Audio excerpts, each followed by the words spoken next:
చంద్రబాబు నాయుడు గారి అబద్ధాలు ఏ స్థాయిలో ఉంటాయని అంటే డావోస్కి వెళ్ళినప్పుడు 2016లో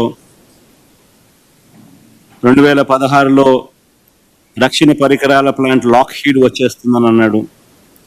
2017 డావోస్కు పోయినప్పుడు విశాఖలో హై స్పీడ్ రైళ్ల కర్మాగారం అన్నాడు. హైబ్రిడ్ క్లౌడ్ వస్తుందన్నాడు. సౌదీ ఆరామ్కో వచ్చేస్తుందని కూడా అన్నాడు.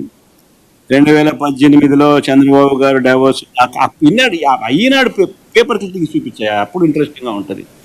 ఈయన ఏ రకంగా బిల్డప్ ఇస్తాడు, అబద్ధాలు ఆడతాడు అంటే నిజంగా ఇది చాలా ఇంట్రెస్టింగ్. ఇది చూడండి ఒకసారి. ఇది 2016 డావోస్. ఏపీలో రక్షణ పరికరాల ప్లాంట్ లాక్హీడ్ వస్తుంది. అలా నెక్స్ట్ ఏమమ్మా 2017 హై స్పీడ్ రైళ్ళు, హై స్పీడ్ ఎంత ఈనాడే, నేను వేరేది ఏం చెప్పను. ఎందుకనంటే వీళ్ళంతా ఒక ముఠ, ఎంతో ఒక దొంగల ముఠ, దోచుకో పంచుకో తినుకో, వీళ్ళంతా సభ్యులు. మభ్యపెట్టడం, మోసం చేయడం, అబద్ధాలు ఆడడం వీళ్ళందరికీ పరిపాటు. అందుకని అందరికి తెలియాలి కూడా. 2017లో హైబ్రిడ్ క్లౌడ్, ఇంతకుముందు హై స్పీడ్ రైళ్ళు అన్నాం, దాని ముందు హై స్పీడ్ రైళ్ల కర్మాగారం, తర్వాత హైబ్రిడ్ క్లౌడ్, మన సౌదీ ఆరామ్కో, రాష్ట్రానికి సౌదీ ఆరామ్కో. ఇదంతా 2017. 2018లో చంద్రబాబు గారు డావోస్ వెళ్ళినప్పుడు రాష్ట్రానికి 150 సంస్థలు వస్తాయన్నాడు. అసలు క్వశ్చన్ మార్కులు ఏమి ఉండవు, అన్నీ కనీసం క్వశ్చన్ మార్కులన్నా ఉండవు. ఎక్కడైనా గమనించినా లేదో మీరు, అన్నీ కన్ఫర్మ్ న్యూస్. రాష్ట్రానికి 150 సంస్థలు, రాష్ట్రానికి ఎయిర్ బస్, ఇది ఒక్కటి కొంచెం క్వశ్చన్ మార్క్ పెట్టాడు, సంతోషం. రాష్ట్రానికి అలీబాబా క్లౌడ్ సెంటర్, అది క్వశ్చన్ మార్క్ లేదు, అలీబాబా. 2019లో జనవరిలో కూడా మొన్న పోయాడు, ఎన్నికలు అయిపోక మునుపు. హ్యాపీగా ఏపీకి, రాష్ట్రానికి జెన్పాక్ట్, హ్యాపీగా ఏపీకి జెన్పాక్ట్.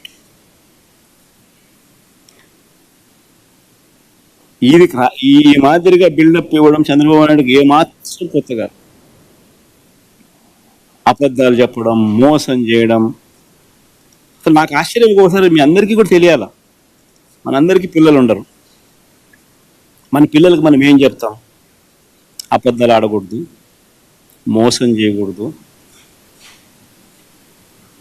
మన స్వార్థం కాదు ముఖ్యము, ఎదుటివాని మంచి చేయడం ముఖ్యము, మాట తప్పకూడదు, విలువలు ఉండాలి, విశ్వసనీయతలు పెంచుకోవాలి, అలానే బ్రతకాలి అని మన పిల్లలకు చెప్తాం. అవునా కదా? బడిలోకి పోతే మన టీచర్లు కూడా మన పిల్లలకి ఇదే కదా మనం చెప్పని చెప్పి వాళ్ళ టీచర్లకు కూడా బోధన చెప్తాం.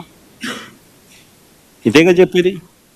ఒక చంద్రబాబు నాయుడు అనే వ్యక్తి ఒక్కడు మాత్రమే తన కొడుకు దగ్గర నుంచి మొదలు పెడితే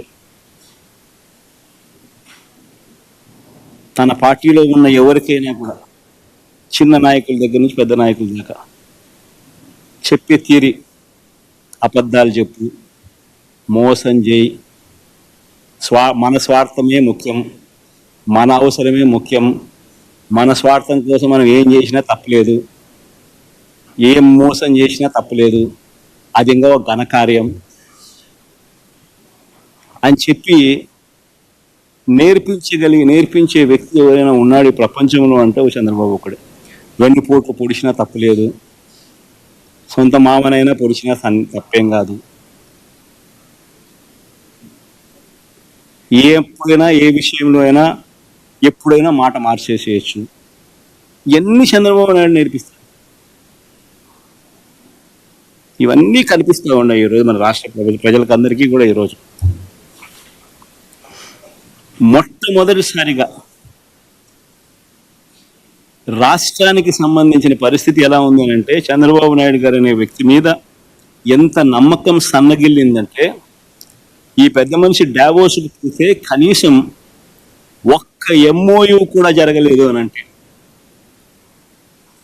కనీసం ఒక్క ఎంఓయూ కూడా చేసుకోలేకపోయాడు అని అంటే రాష్ట్రానికి సంబంధించిన పలుకుబడి చంద్రబాబు నాయుడు గారి మీద ఉన్న అభిప్రాయం ఎలాంటిది అని చెప్పడానికి ఇది ఒక నిదర్శనం. పెట్టుబడి పెడతామని జిందాల్ లాంటి సంస్థ వస్తే ఎవరైనా రెడ్ కార్పెట్ వేసి వెల్కమ్ చేస్తారు. ఈయనేం చేసినాడు? వాళ్ళపై కేసులు పెట్టి వాళ్ళ రెప్యుటేషన్ను నాశనం చేసి వాళ్ళని భయపెట్టి వాళ్ళని వెళ్ళగొట్టినాడు. ఇదే చంద్రబాబు సమక్షంలో వాళ్ళు మహారాష్ట్రతో ఎంఓయూ చేస్తారు జిందాల్ వాళ్ళు. డావోస్లోనే, అక్కడ వేరే చోట కూడా కాదు.